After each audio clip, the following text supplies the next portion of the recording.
estuvimos hablando hace 2 domingos acerca de Apocalipsis 1, 9 al 20. La semana pasada también hablamos de Apocalipsis 1, del 9 al 20, y hoy vamos a hablar de Apocalipsis 1, del 9 al 20. ¿Eso qué significa? Que vamos a culminar el sermón. ¿Por qué? Porque lo que hicimos con el primer sermón fue exponer el contexto y el autor. El segundo sermón estuvimos hablando acerca de la aparición de Cristo glorificado. Pero ahora vamos a intentar conectar los 2 sermones con el último sermón para que esto tenga sentido, hermanos. Los textos de la palabra no se colocan aleatoriamente, hermanos. La palabra de Dios tiene sentido y tiene un fin. La finalidad es que la entendamos y que entendiéndola nosotros podamos experimentarla y vivirla. Amén. Así es. ¿Cuántos están conmigo? Levantan su mano y dicen un fuerte gloria a Dios. Gloria a Dios. Vamos a conectar los 2 sermones. En primer lugar, refrescándoles la memoria y ya tiro del tema, estuvimos hablando en el primer sermón que Juan escribe desde la isla de Patmos estando preso. Es decir, necesitamos recordar que el autor de quien escribe está en un momento y en una circunstancia atravesándola en medio del dolor. Él está preso, se lo ha llevado, está preso. Sin embargo, él escribe en medio de la aflicción, y él en esta carta, que es la carta que estamos escribiendo, o estamos leyendo, o estamos estudiando, dice que él es copartícipe en la aflicción por el reino, la tribulación y la paciencia, es decir, o bien, como dice el texto original, por la resistencia. Porque el cristiano, en medio de las circunstancias, es quien resiste por medio del Espíritu Santo. Y aquí, la palabra copartícipe, he estado buscando en su sentido cuál es, por qué se unió como alguien que participa, es la participación fraternal en medio de la tribulación. Es decir, él está sufriendo como un hermano también con aquellos que les está escribiendo. ¿Cuál es el motivo por el cual ellos están sufriendo? Lo hablamos. Fue el reino de Dios, la extensión del Evangelio. ¿Por qué? Porque les estaban persiguiendo, estaban en medio del dolor, por eso ellos tenían que resistir. ¿Cuál es la causa? Lo dice el autor. Dice, estamos padeciendo, número 1, por la palabra de Dios. Y número 2, estamos padeciendo para ser testigos de Cristo. Si ahí nos tuviéramos que detener, pero dejarme una pluma aplicativa en esta tarde, nosotros debemos de esforzarnos en que la palabra de Dios premie estando descansados, aliviados, o tal vez cuando no le estemos en los momentos y circunstancias de dolor. La palabra de Dios tiene que ser la corona, sola escritura. Y no solo eso, sino que tenemos que ser testigos de Cristo. Testigos de Cristo. Sin embargo, este sermón está unido al número 2, tiene un hilo conductor, porque en medio de la circunstancia del autor y en medio de la circunstancia de los receptores, se aparece la persona de Cristo. La persona de Cristo, pero no se revela Jesús, como ya hemos hablado, como el Cristo histórico. No es el Jesús que anduvo en Nazaret, que estuvo en Jerusalén o estuvo en su ministerio público en Capernaum. No. Vemos que aquí la revelación de Cristo en el Apocalipsis enfatiza 2 cosas. Número 1, que Él está, atención porque esto es importante, en medio de los candeleros. Los candeleros, ya lo habíamos hablado, es la representación del pueblo de Israel, la menorá, pero que los 7, como el número de la perfección o acabado, eso representa por ende la Iglesia universal en el contexto histórico en el que vivimos, pero también en el contexto histórico pasado, es decir, representa a toda la Iglesia en el pasado, en el presente y en el futuro. Y Él está en medio. Ahora bien, La intención del autor es mostrarnos, Juan está intentando mostrarnos cómo él está en medio de su iglesia perseguida, cómo está en medio de la iglesia sufriente. Cómo él está, Jesús se manifiesta como aquel que es hacer, que no tiene necesidad de nada ni de nadie. Al revés, todo lo contrario.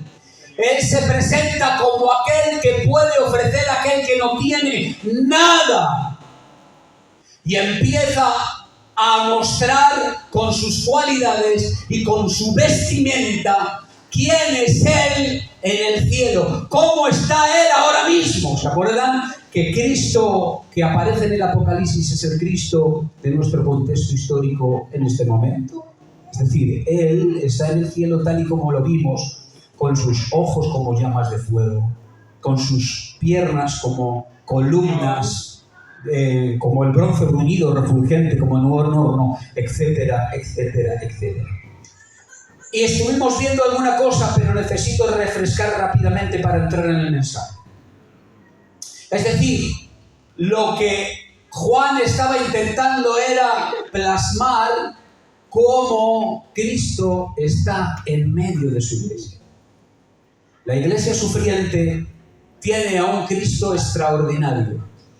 La iglesia que está pasando por las circunstancias de dolor, de la tribulación, ya sea en conjunto porque sea perseguida, como puede ser en Corea del Norte, que no tienen una Biblia, y si tienes una Biblia es motivo de delito y de cárcel, bien sea por eso, o bien sea porque tú individualmente estás viviendo un problema o circunstancia que estás atravesando en el cual estás dolorido, angustiado, estás en tribulación, no perseguido físicamente, pero sí moralmente y sí espiritualmente.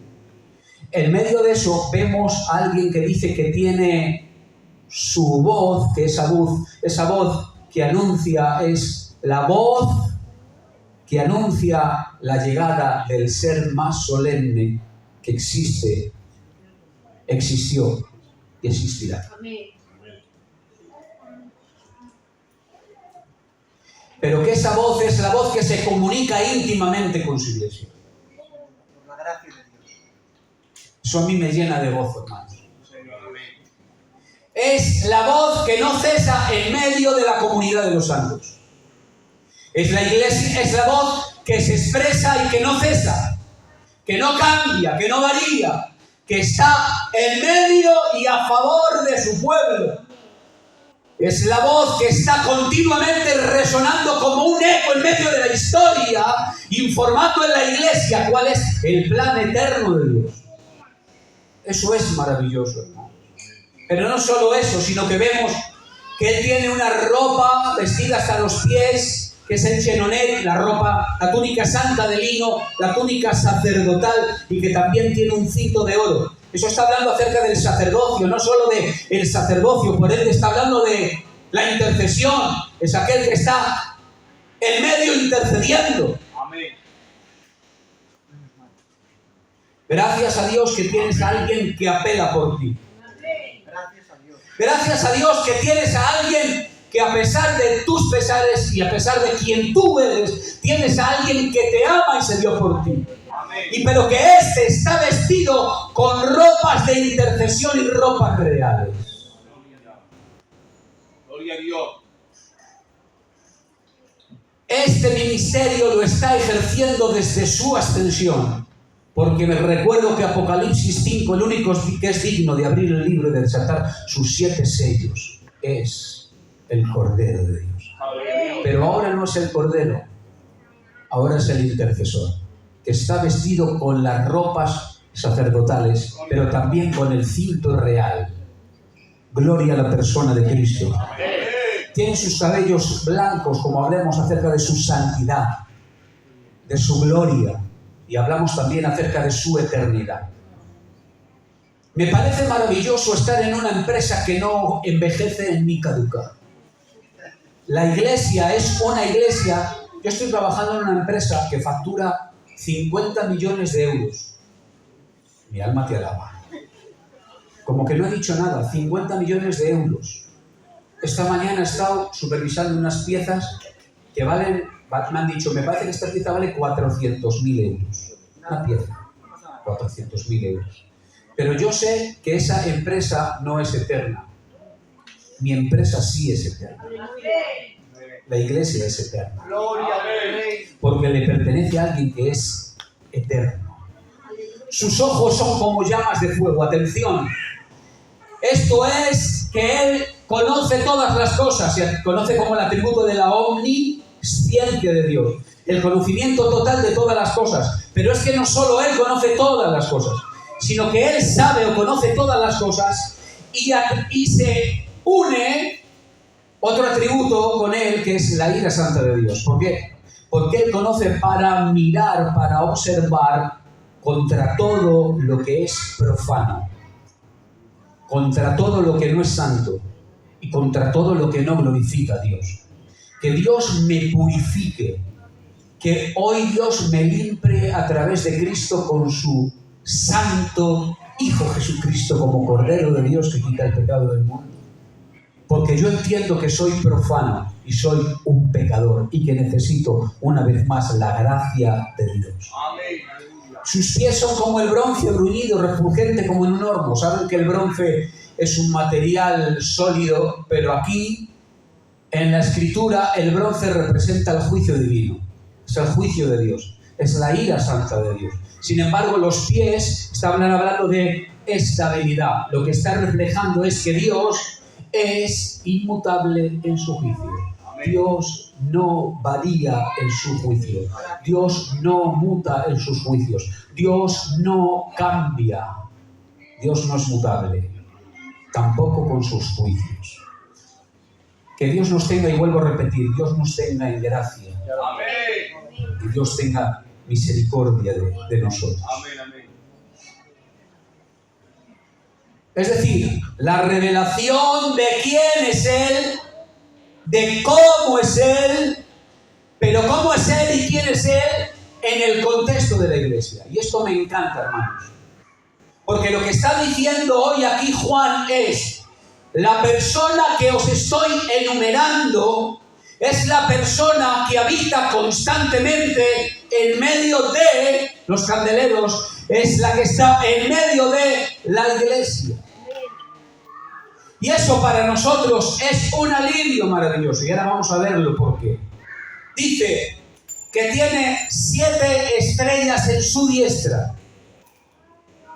Mira, me encanta y voy a intentar hacer algo, y además ahora se está grabando en YouTube. Voy a romper una lanza a favor y en contra. Yo hoy podía hacer acerca de este texto un adorno maravilloso.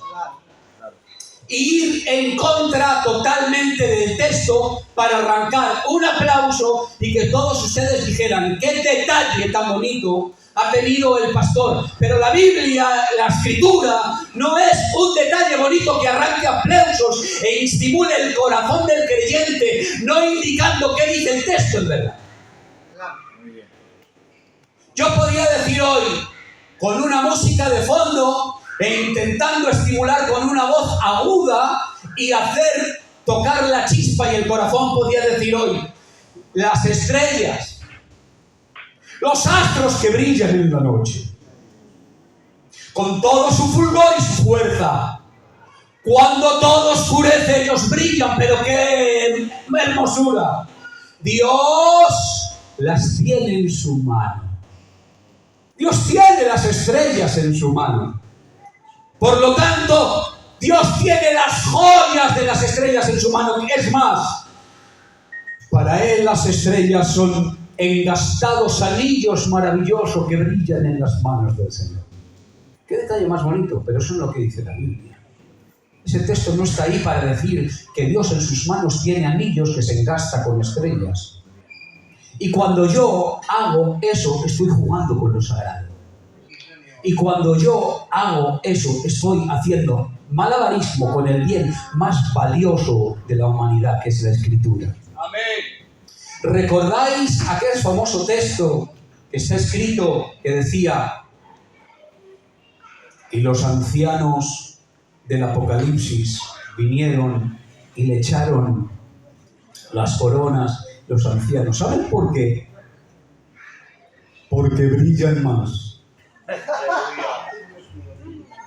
Brillan más las coronas en los pies del Señor que en las cabezas de los ancianos. No, hermanos. No es que brillen más en los pies del Señor que en las cabezas de los ancianos. Eso no es así.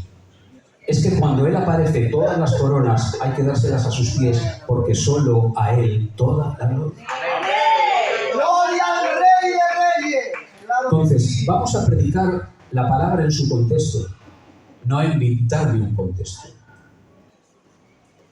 Por eso es tan pesado el pastor. El pastor es pesado, pero es porque quiero que sea vianda sólida. Yo eso lo sé hacer también. Emocionar también y sacar algo bonito, yo también lo sé hacer. Pero no lo quiero hacer, porque si no, Dios me va a pedir cuentas. ¿Sí o no? ¿Sabes lo que significa esto? Es que las estrellas, en el texto, y luego lo explica en el verso 20, son los pastores. Y por ende, son las iglesias. Lo que está diciendo aquí es que las iglesias están en su mano, que indica propiedad. Está diciendo que la iglesia es suya, está en su mano. Y no solo eso, está hablando acerca de protección. Tú eres de Él. Y no hay nadie que te pueda arrebatar de su mano. Está escrito, ¿sí o no? Pero no solo es eso. Esto indica que está en su mano es porque Él es providente con su iglesia. Es que no hay nada que no te falte para que la gracia de Dios te lleve al lugar que Dios quiere llevar. A pesar de que tu visión sea una visión nublada, nublosa en el contexto en el que vives, entiende que hay cosas que Dios ha preparado de antemano para ti. Y que estas son providentes. Dios las ha reservado para bendecir tu vida y llevarte al lugar que Dios quiere llevar. Tú estás en sus manos. Gracias. Menos mal. Su voz como el estruendo de las muchas aguas. ¿Has visto cómo suena el agua? Pero un estruendo. Hay unas cataratas que se llaman las cataratas del Niágara, las cataratas de Iguazú o de la Victoria se llaman. Son las tres más grandes que existen. Estas dicen que cuando te acercas a decenas de metros, hablas con la persona que tienes al lado y eres incapaz de poder dirigirte a esa persona. ¿Por qué?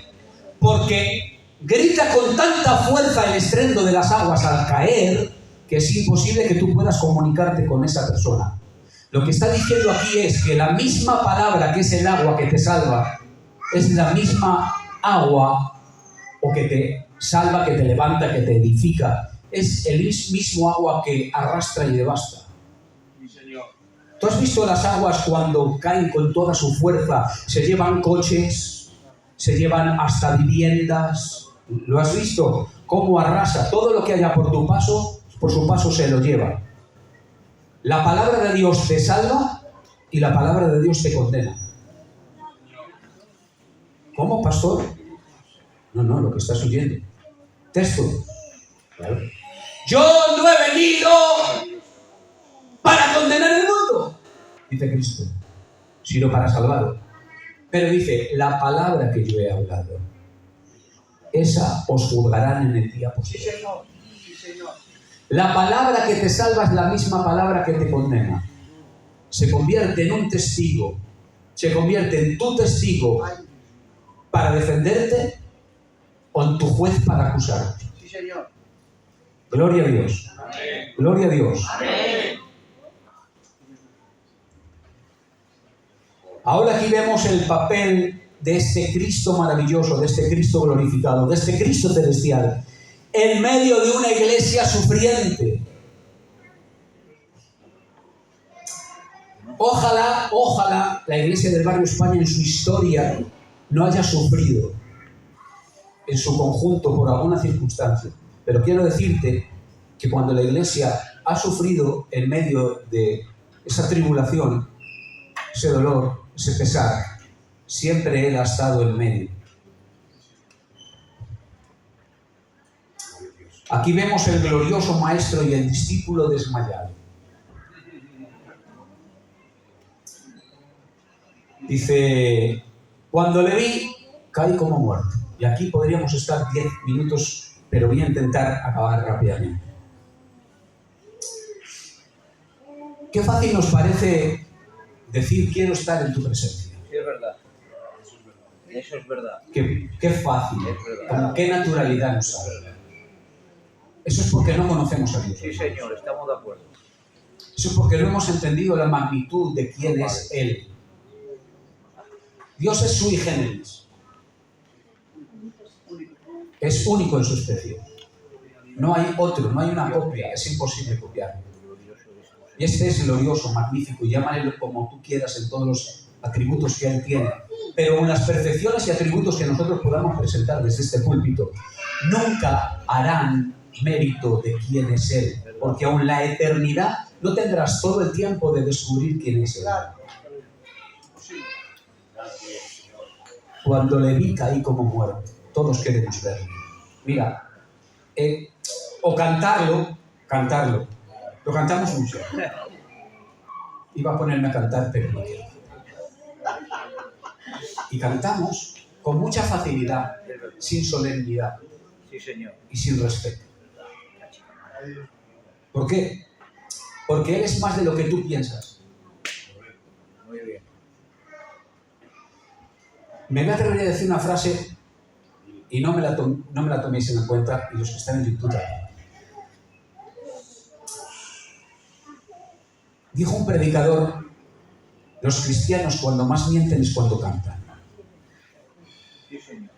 Porque queremos todo de Dios, pero es mentira. Porque no queremos todo de Dios. Así es. ¿Te acuerdas de Felipe? Muéstranos al Padre, nos basta. Vaya hombre, Felipe. Creo que tu petición no está a la altura de a quién estás pidiendo y sobre quién estás pidiendo. Oh, Moisés, muéstrame tu gloria. Muéstrame tu gloria. La contestación de Dios mismo es, no puedes ver mi rostro. Y le dicen por qué, porque no le queda con la duda. Te voy a explicar por qué. Es que si tú me miras, si tú me ves, fulminado.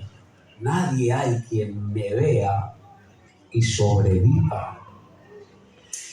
Y es que hemos cometido el error supremo de la humanidad. Toda la humanidad tenemos el mismo error y es supremo. Es suponer que un hombre puede soportar la revelación perfecta de Dios.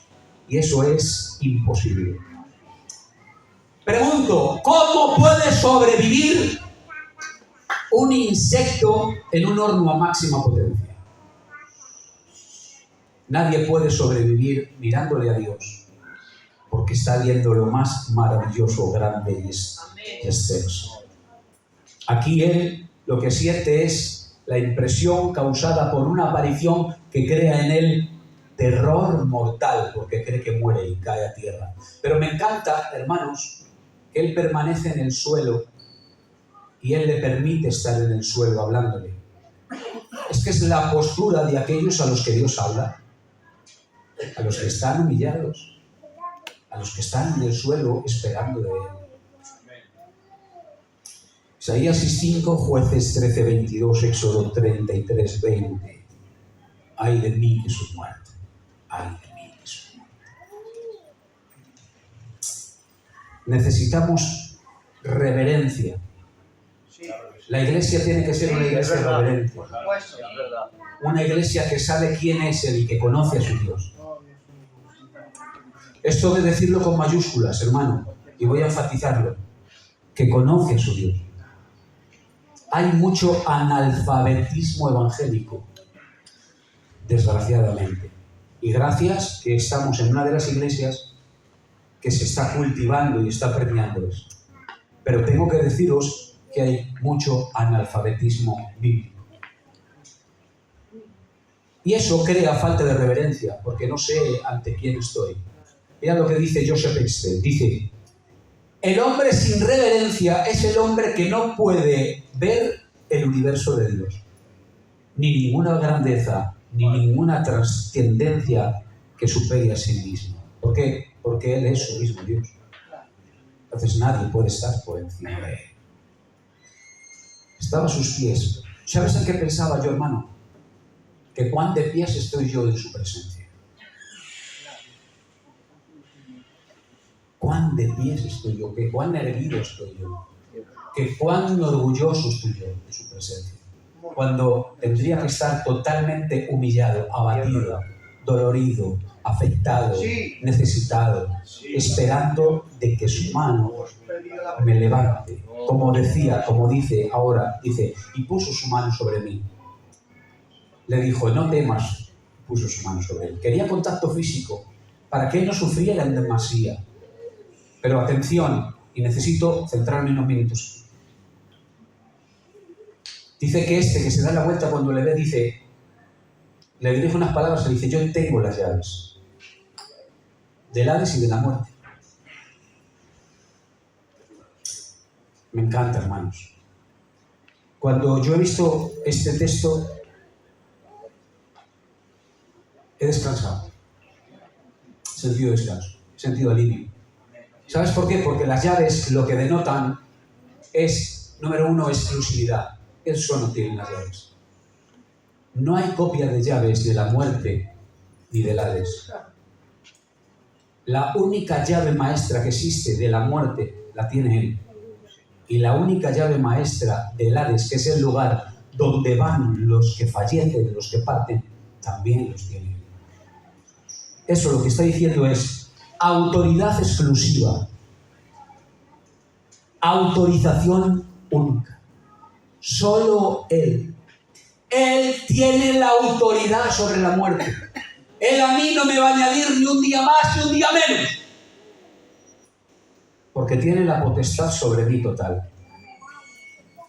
Y tiene las llaves del lugar donde se encierran las almas de aquellos que parten. Por lo tanto, por consecuencia, si Él tiene las llaves, Él puede también redimir a los hombres de esa misma muerte. Si tiene autoridad esas llaves, puede llevar a alguien allí o no. Puede llevar a ese lugar o no. Por lo tanto, Él puede redimir a los hombres de la muerte y del Hades, y puede también arrojarlos a los hombres con su poder. Y número 2, Él es el que decide cuánto viviré yo aquí. Él tiene las llaves de mi vida. ¿Sabes por qué está nombrando las llaves del Hades y de la muerte en este contexto? No nos lo está diciendo a nosotros, esto se lo está diciendo a las 7 iglesias que están en Asia. Les está diciendo, vuestra tribulación para mi cuenta, estoy en medio con todos mis atributos y quiero que entendáis que como yo tengo la llave, no tengáis temor de vuestra vida porque yo tengo la llave de vuestra vida. Muy bien. Aleluya. Muy bien. Gloria a Dios. Esa es la intención. Gloria a Dios. Sí, La intención es mostrar mis percepciones en medio de la iglesia como el Cristo que ha triunfado por encima de la muerte y del sepulcro, para que entendáis que yo, estando en medio, ningún temor ni terror tendrá que sobrevenir en medio de mi iglesia. Porque yo estoy en medio. Muy bien. Gloria a Dios. Yo soy el alfa y yo soy el omega. Aquí dice, no temas, porque yo soy el alfa y el omega. Me encanta. Aquí radica el sentido de todo el pasaje. Aquí está. No temas. ¿Por qué? Porque estás temiendo por tu vida. No temas porque estás en Patmos. No temas porque estás tal vez en la dispersión, en la diáspora. Tal vez estás siendo perseguido porque eres cristiano y estás en medio de la circunstancia y del dolor. Por eso os digo, no temas. Y está intentando argumentar la ausencia de su temor. ¿Cómo convencerlo? ¿Sabes por qué no tenéis que temer? Dice, porque yo soy el alfa y la omega. ¿Sabes lo que es el alfa y el omega? Es la A y la Z de tu abecedario. Pero en el griego, el alfa es la primera letra del alfabeto griego, que sería la A, y la omega sería la última letra de tu alfabeto español, que sería la Z.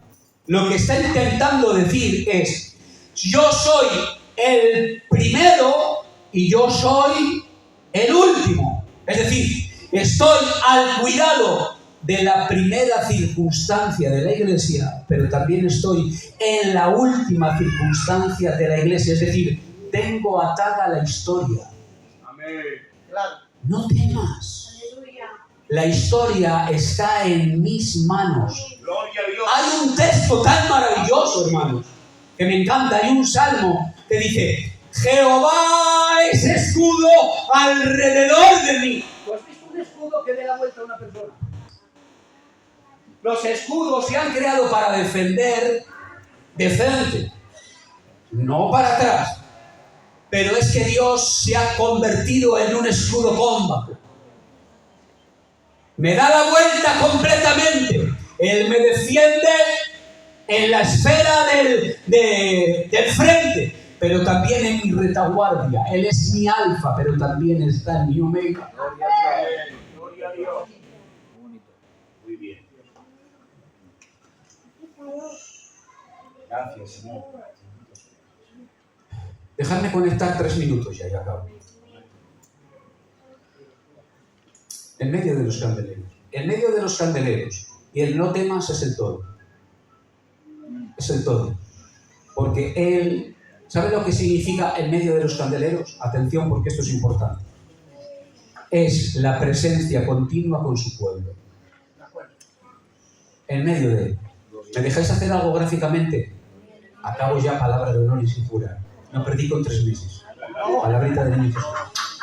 Escuchad, es que necesito acabarlo. Si aquí estuvieran los 7 candeleros, Él estaría así.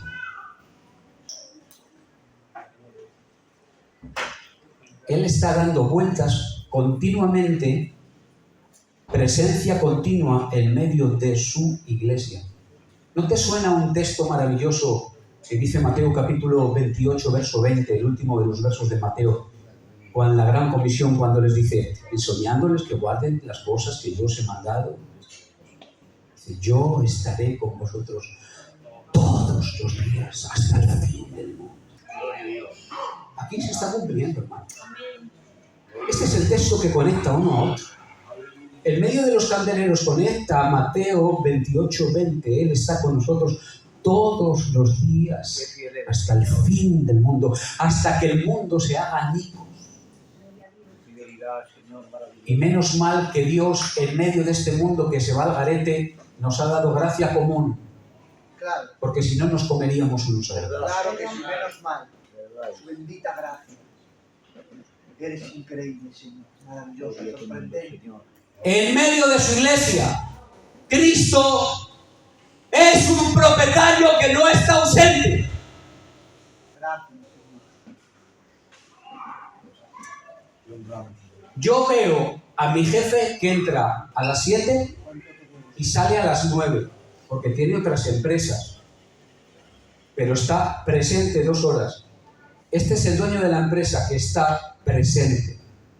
No solo es aquel que es propietario, es aquel que nunca está ausente. Amén. Es aquel que siempre está presente en medio de las iglesias. Gracias, Señor.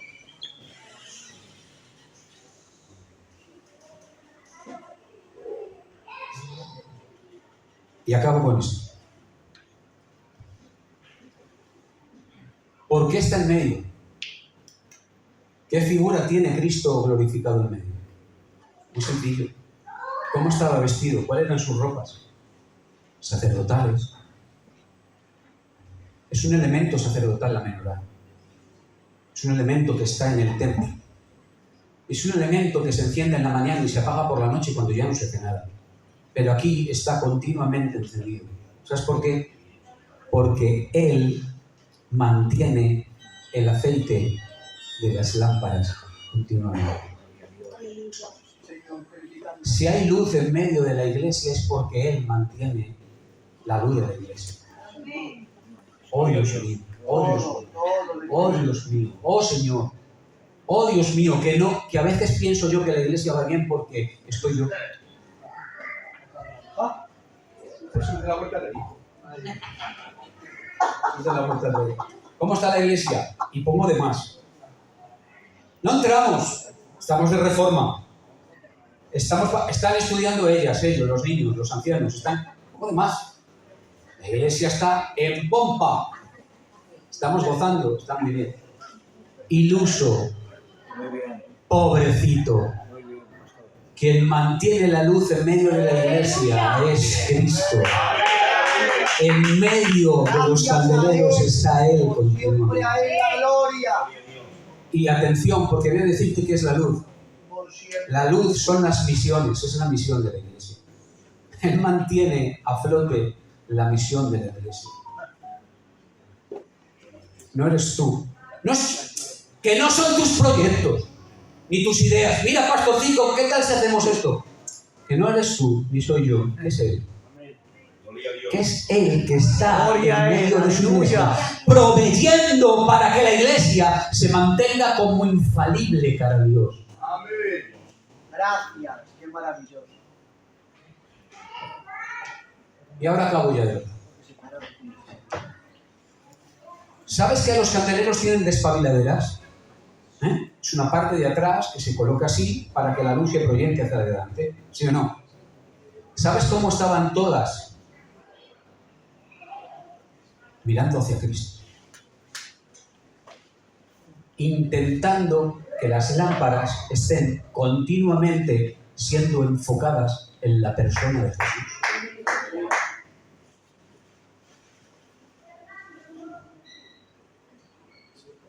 Cuando la iglesia está completamente comprometida con ser y estar enfocada en Cristo. Cristo, solo Cristo, solo Cristo. Solo Cristo, solo Jesús, solo Cristo. Solo a Dios sea la gloria. Cuando la iglesia está enfocada únicamente, contemplando a Jesús. Tu nombre sea bendito, Señor. Mira hoy por los ojos de la fe a este Cristo glorificado en medio de su iglesia, manteniendo su iglesia, proveyendo con sus ojos como llamas de fuego, con sus pies como el bronce bruñido, con su cabeza blanca, con sus 7 estrellas proveyendo, con las llaves de la muerte y del Hades. Está diciendo, yo tengo toda la provisión necesaria para que la iglesia se mantenga en fidelidad. Soy ese. ¿Te puedes poner de pies conmigo un minuto ya? Damos gloria a aquel que está en medio, aquel que está en medio.